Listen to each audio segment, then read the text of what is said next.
You see this mountain? That's the Daubenhorn, home to the longest Via Ferrata in Switzerland. Isn't just any Via Ferrata, 2 kilometers of steel cable, more than 200 meters of ladders, a tightrope over a void, a dark, spooky cave, and even E-graded overhangs, E for extreme. In total, 8 hours of vertical climbing, endless exposure, and a kind of upper body burn you normally only feel in the gym. And somehow, this is the climb the 3 of us decided to take on. We didn't know how this day would unfold. We didn't know how much fear, exposure, and pain was waiting above us. But at 7 AM, we stepped out the Gemini Lodge and into one of the longest days of our lives. The approach started soft, just a simple trail, but we noticed something immediately. A steady stream of climbers heading to exactly the same place, and that probably should have been a foreshadowing. And somehow, the approach to these kind of things always seems way sketchier than the actual climb. A narrow, wet path, a drop nearly 800 meters beneath your feet. Living in Belgium, we're not really used to this, so my brain always needs a minute to adjust. I could feel my heart rate starting to rise. This isn't the dangerous part. This also isn't the hard part. But when one wrong step means rolling down the entire mountain, you start to think about every step you take. We almost reached the start of the route. Just one more small obstacle between us. A small stream of water. In spring, this is probably a full-blown waterfall. But in late September, it's just a slippery sheet of wet rock. It looked pretty harmless. Honestly, it also felt like it. There's a cable, decent footing, nothing too crazy. But what we didn't know yet is that this tiny, innocent looking section would later turn out to be one of the most dangerous parts of the entire route. It's kind of funny how mountains work. The things you don't worry about are the things that will probably get you killed. We finally reached the first stage of the route. So now might actually be a good moment to explain how this entire climb works. Because the Daubenhorn isn't just one route. It's 3 massive stages stacked on top of each other. Stage 1 starts off fairly easy. You begin climbing, making your first vertical meters and getting used to the exposure. But about halfway through, hits you with 3 massive vertical ladder sections. Long, brutal, straight up metal. After this, there's one chance to bail. But only one. Stage 2 is where the climb truly becomes serious. We're basically going straight up the entire section, huge vertical walls, endless exposure and technical traverses.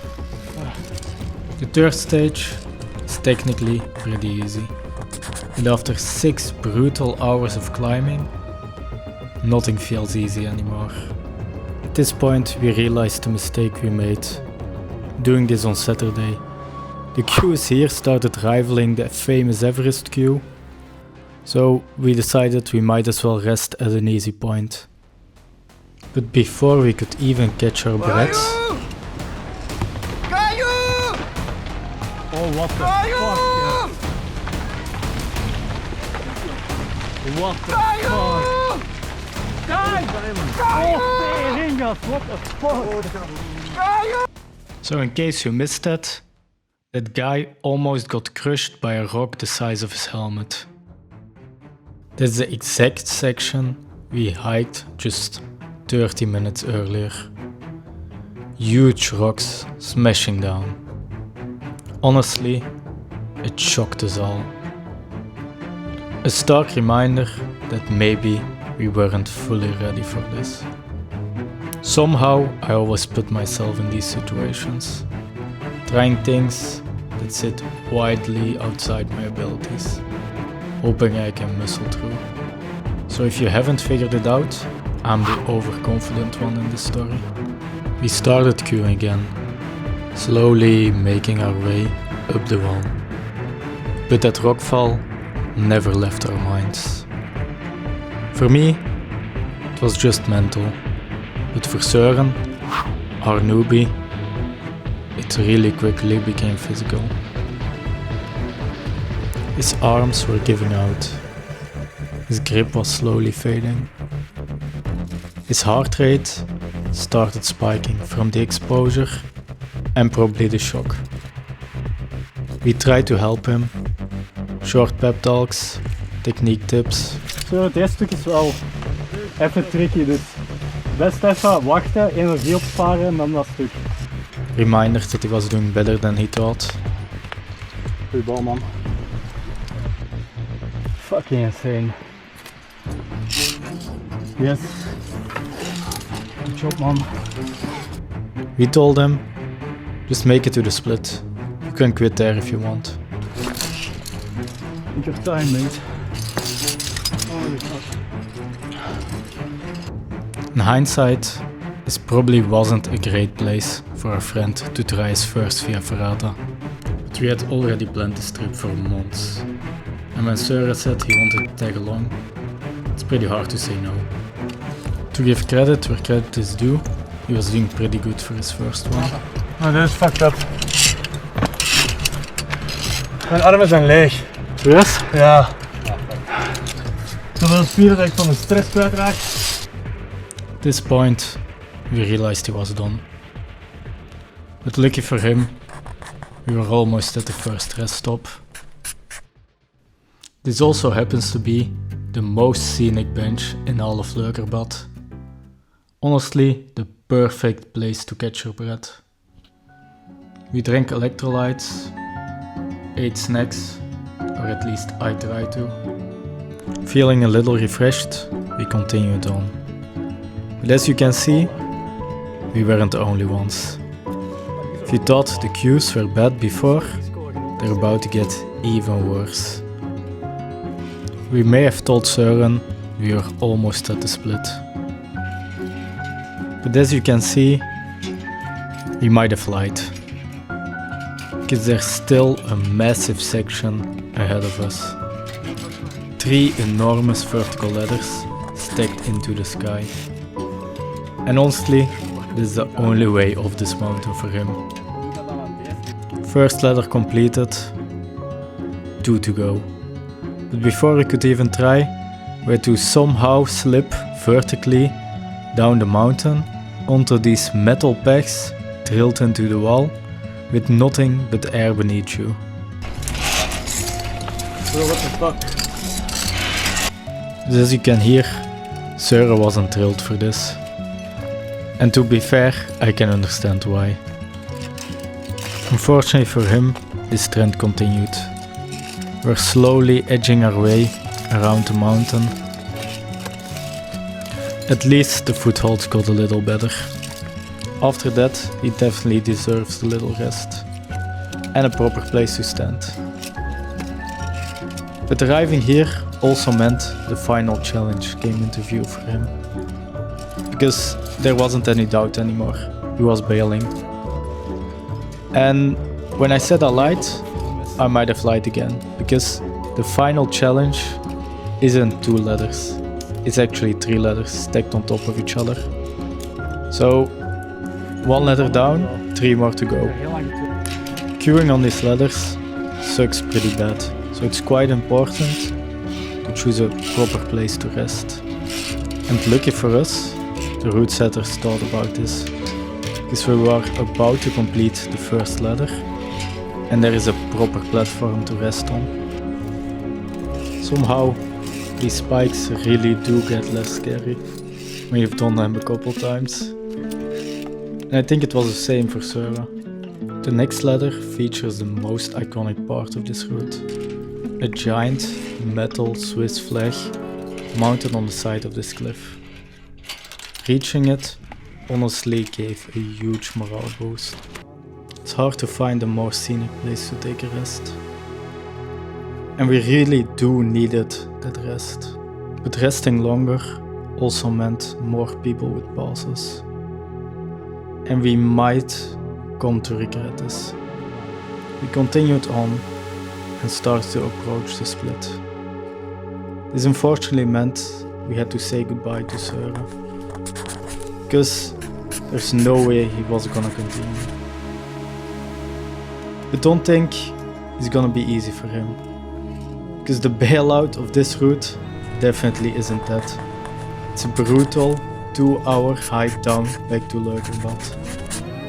It might not be a Via Ferrata, but it's a very adventurous hike. And it's also not recommended to do in the rain. So that might give you an idea of its steepness. We were glad he wasn't gonna be alone. Some other people also decided to bail, so that at least gave us some reassurance.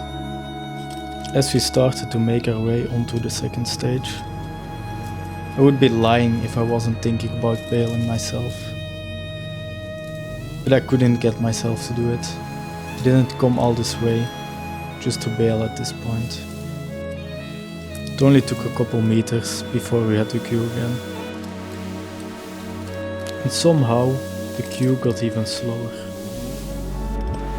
We were waiting minutes at a time before we could even take our next step. This meant most of the route actually looked like this. Just me hanging on, waiting for something to happen.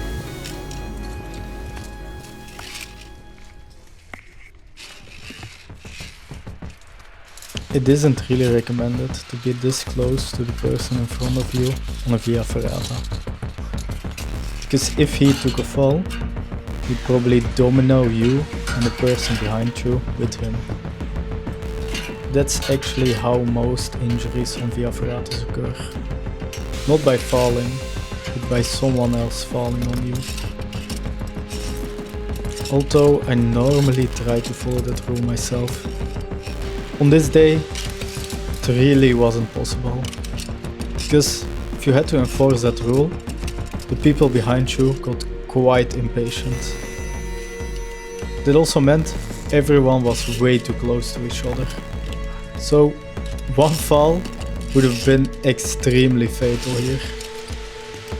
It also would have set the world record for the longest domino on a Via Ferrata. At this point the waiting really started to get bad. We are waiting almost 10 minutes at certain points. And when you're literally hanging on the side of a cliff, it's not really where you want to be. There is one positive thing about having to wait this long. You are truly well rested for each next move. Which is a positive, because the terrain really did start to get more technical.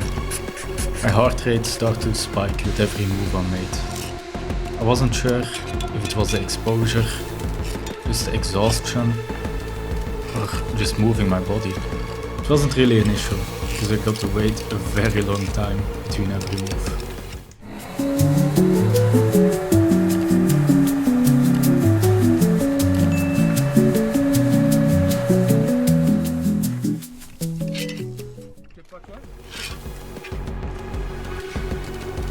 While the resting in between was kinda nice, it does take a mental toll on you.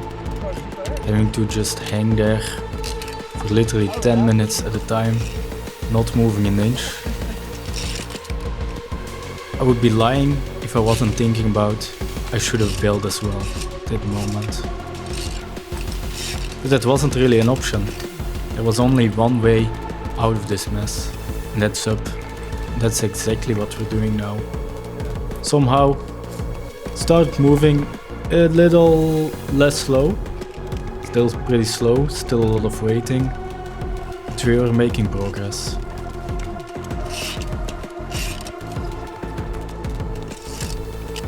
As you might have noticed, the moves here start to get a lot more technical and requiring quite a lot more upper body strength. But we hadn't reached the most difficult part yet. That's tucked away, hidden inside of a dark cave. Just behind this wall, we are about to find the root of our problems, the reason for all of these delays. A tightrope with nothing but hundreds of meters of air beneath your feet. And we're about to cross it. And I'm sorry for the people behind me, but I waited to cross it alone. Because if you've ever been on one of these things, when there are multiple people on them, it wobbles like crazy.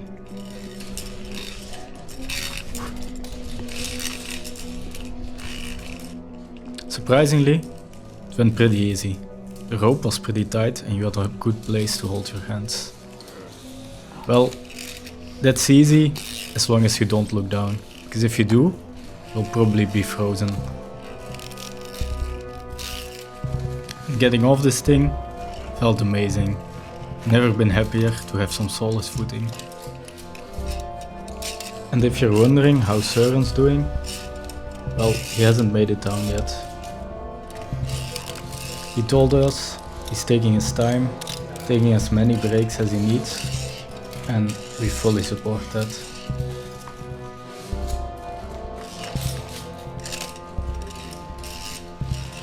We were about to enter, in my opinion, the coolest part of this whole climb. We're entering a cave inside of the mountain. And what's special about this? Here we will have a decision to make. In this cave, there are two sections which are rated E. E for extreme difficulty. And we have a choice. But if you know me, you know there isn't really a choice. We have to try to do the E sections. I couldn't make myself to do the detour. It's more difficult here. Ja, The easy passage is easy. So here I am, attempting the first E section. And while it might not really look that impressive on camera, it required full arm strength. And the moves aren't really the difficult part in these situations. It's unclipping and reclipping again that usually requires the most effort. Let's hope I wouldn't need that arm strength in the future, because I was wasting quite a lot of it here. Quick rest, and then we are on to the next E section. This one is graded slightly easier, helps that you actually have proper footholds.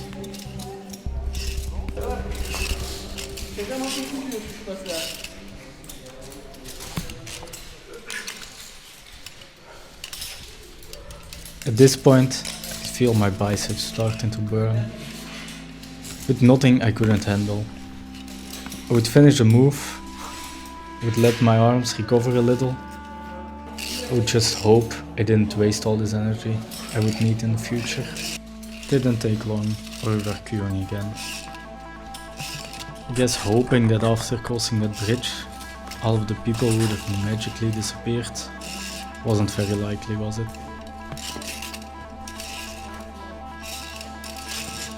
I could feel the fatigue starting to set in.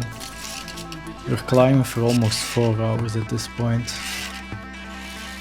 I'd never done something similar before, not to this length.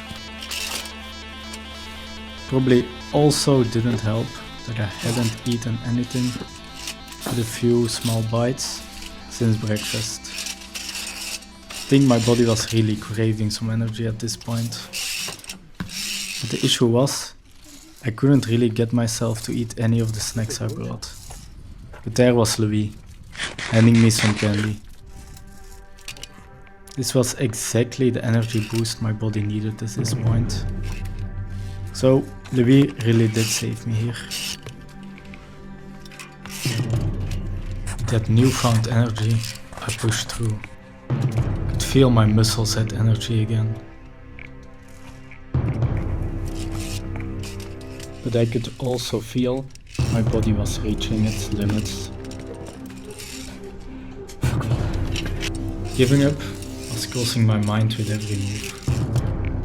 Unfortunately, it wasn't really an option. I knew we were almost at the end of stage 2. It became just about reaching that point.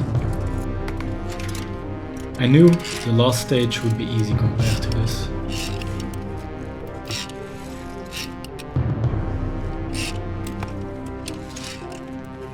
And I didn't know it yet at this time, but this was the last move I had to make before I could finally get the rest.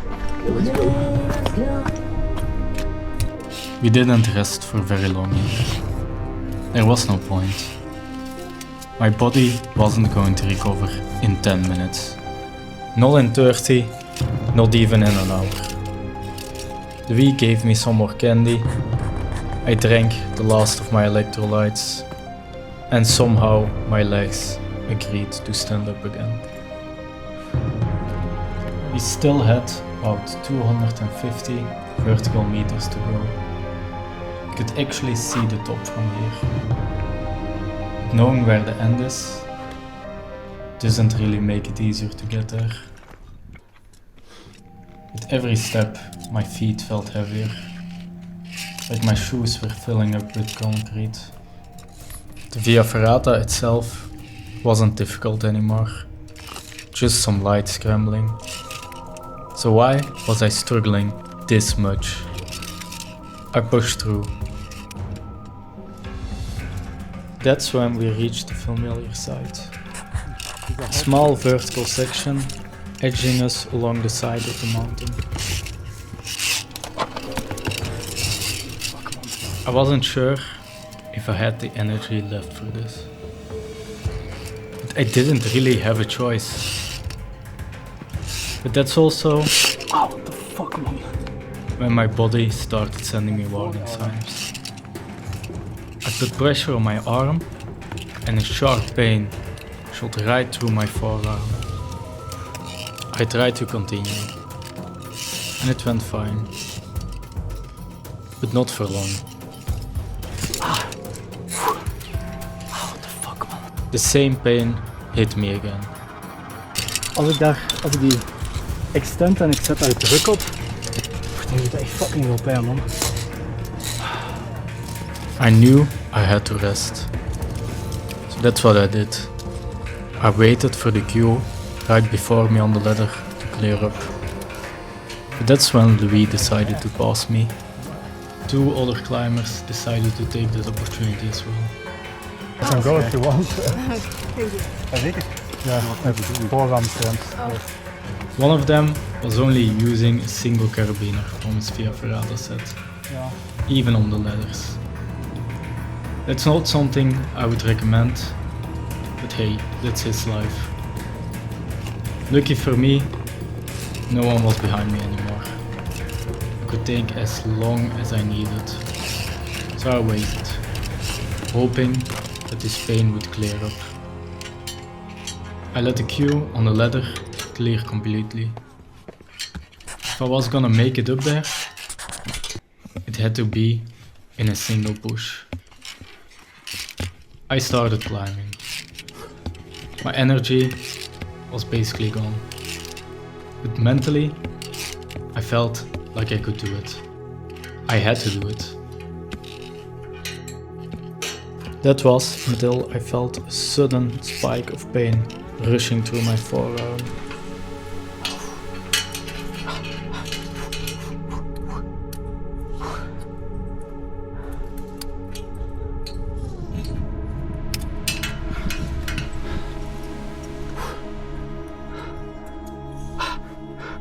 What the fuck?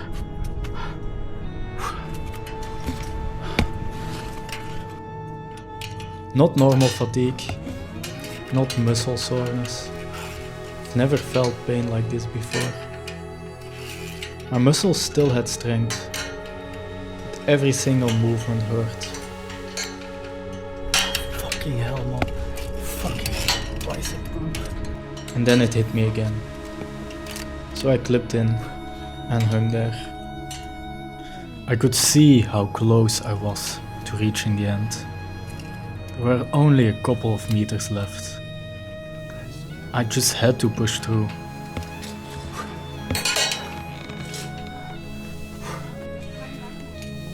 Oh, fuck.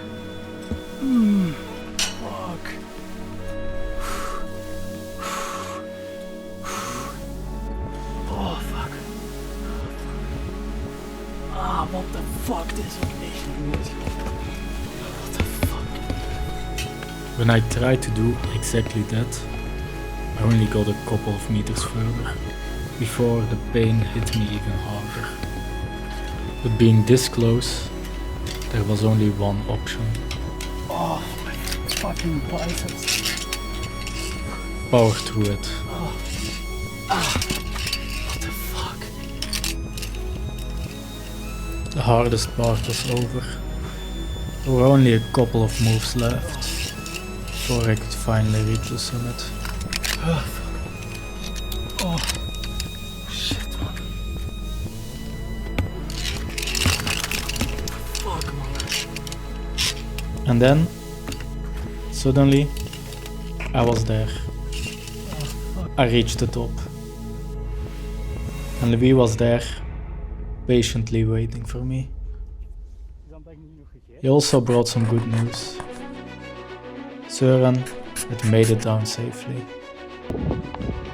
If you asked me in that moment whether I enjoyed this, I would have adamantly told you this was one of the worst days of my life. But if you were to ask me now, I'd say it was one of the best days of my life. It's funny how your brain actually reprograms these things. The pain fades, the fear fades, the dopamine rush you get in the moment, it's fleeting. But the sense of accomplishment, that stays with you forever.